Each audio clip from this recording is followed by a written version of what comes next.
happy to join with you today in what will go down in history as the greatest demonstration for freedom in the history of our nation.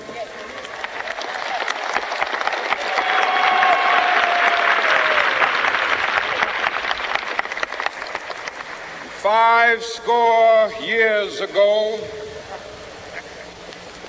a great American in whose symbolic shadow we stand today signed the Emancipation Proclamation. This momentous decree came as a great beacon light of hope to millions of Negro slaves who had been seared in the flames of withering injustice. It came as a joyous daybreak to end the long night of their captivity. But 100 years later,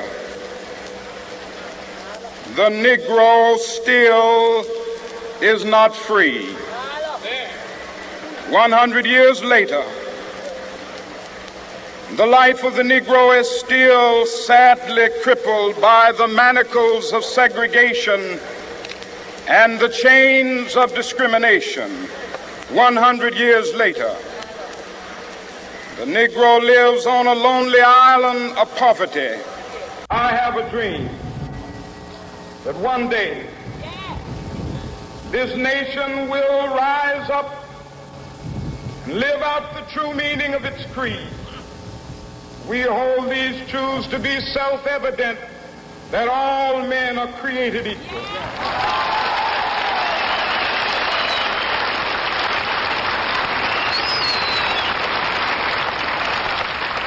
I have a dream that one day on the red hills of Georgia, sons of former slaves and the sons of former slave owners will they be able to sit down together at the table of brotherhood. I have a dream that one day, even the state of Mississippi, a state sweltering with the heat of injustice, sweltering with the heat of oppression, will be transformed into an oasis of freedom and justice. I have a dream. My four little children will one day live in a nation where they will not be judged by the color of their skin, but by the content of their character. I have a dream today.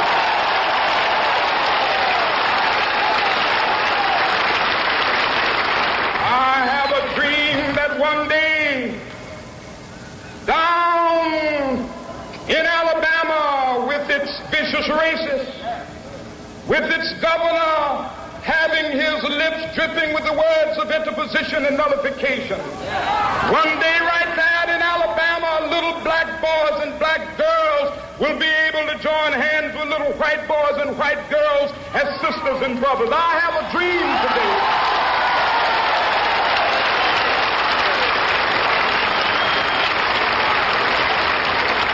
I have a dream that one day every valley shall be exalted, and every hill and mountain shall be made low. The rough places will be made plain, and the crooked places will be made straight, and the glory of the Lord shall be revealed, and all flesh shall see it together.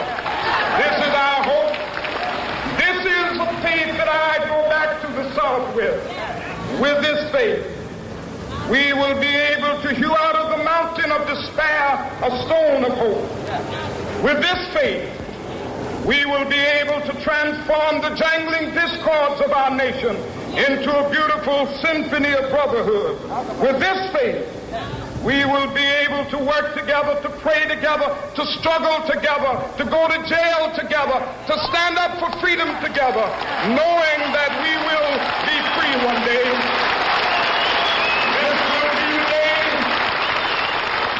This will be the day when all of God's children will be able to sing with new meaning, my country, tears of thee. Sweet land of liberty, of thee I sing. land where my fathers died, land of the pilgrim's pride. From every mountainside, let freedom ring. And if America is to be a great nation, this must become true. And so let freedom ring. From the prodigious hilltops of New Hampshire, let freedom ring. From the mighty mountains of New York, let freedom ring. From the heightening Alleghenies of Pennsylvania, let freedom ring. From the snow-capped Rockies of Colorado, let freedom ring. From the curvaceous slopes of California. But not only that, let freedom ring from Stone Mountain of Georgia. Let freedom ring from Lookout Mountain of Tennessee. Let freedom ring from every hill and molehill of Mississippi, from every mountainside. Let freedom ring, and when it happens, when we allow freedom ring, when we let it ring from every village and every hamlet, from every state and every city, we will be able to speed up that day when all of God's children, black men and white men, Jews and Gentiles, Protestants and Catholics, will be able to join hands and sing in the words of the old Negro spiritual, free at last, thank